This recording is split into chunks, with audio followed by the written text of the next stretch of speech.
Én azért örülök nagyon, hogy így jött ki a lépés, hogy Kovács András Bálint után következem, mert tulajdonképpen ami engem igazán érdekel ebben a témában, az valami hasonló, vagyis a szakmának a saját magával szembeni felelőssége, illetve ennek a felelősségnek a kérdése. Tehát, hogy azon túl, hogy a politikával szembeni ellenérzéseit fogalmazza meg az ember, talán lehet, hogy ez az a pillanat, amikor egy kicsit az egyes szakmáknak is érdemes lenne szembenézniük magukkal, hogy mit tettek, vagy nem tettek az elmúlt 20 év során.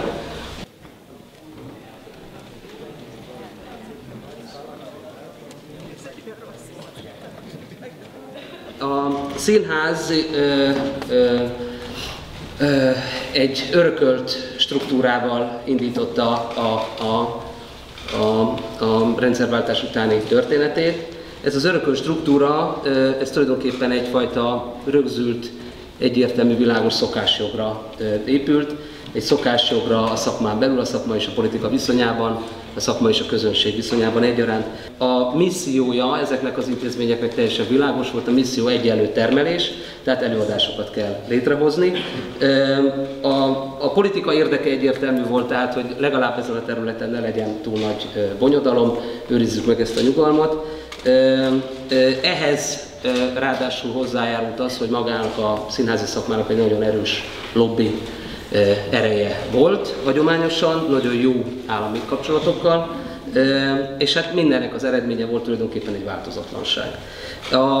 Emellett, az örökölt struktúra mellett szépen lassan, idővel létrejött, vagy legalábbis igény volt rá, egyfajta megújuló struktúra is megjelent, aminek az alapja, hogyha nagyon szűkítve nézzük, a polgári aktivitás volt, tehát egyszer csak elkezdtek a művészek, vagy művésszé váló, művészetre vágyó polgárok élni a szabad önkifejezés jogával, civil szervezeteket kezdtek létrehozni.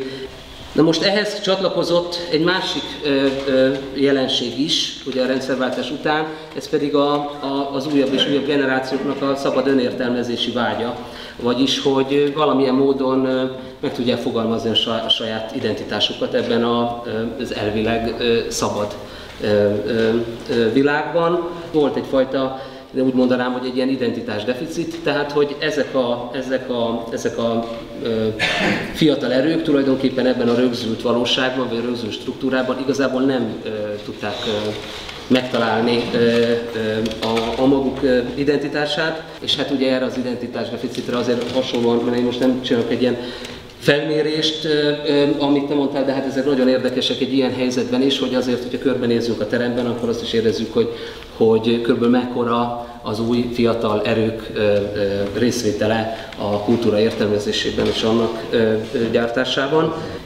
És hát egy még mindig rendben, még bármi lehet, amihez nyilván mondjuk a 2000-es évek eleje vagy a 90-es évek vége, talán itt van egy ilyen fordulópont, amíg minden rendben, még bármi lehet életérzésből, egy ilyen minden elveszett, nincs remény kultúrája rajzolódik ki.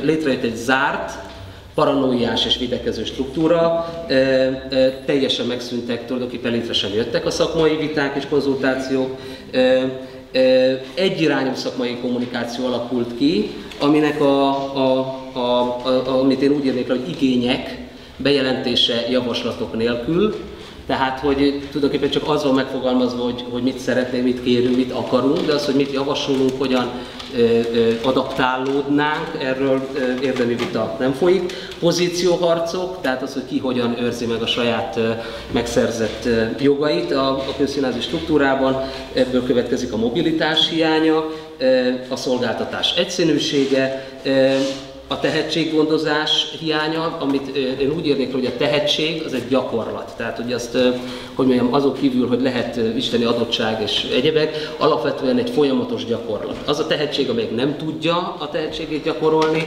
nem tudja kipróbálni magát éles helyzetekben, nem kap erre lehetőséget, az tulajdonképpen megszűnik, értelmetlenné válik, és olyan mértékűvé válik a frusztráció, hogy tulajdonképpen megszünteti magát a tehetséget.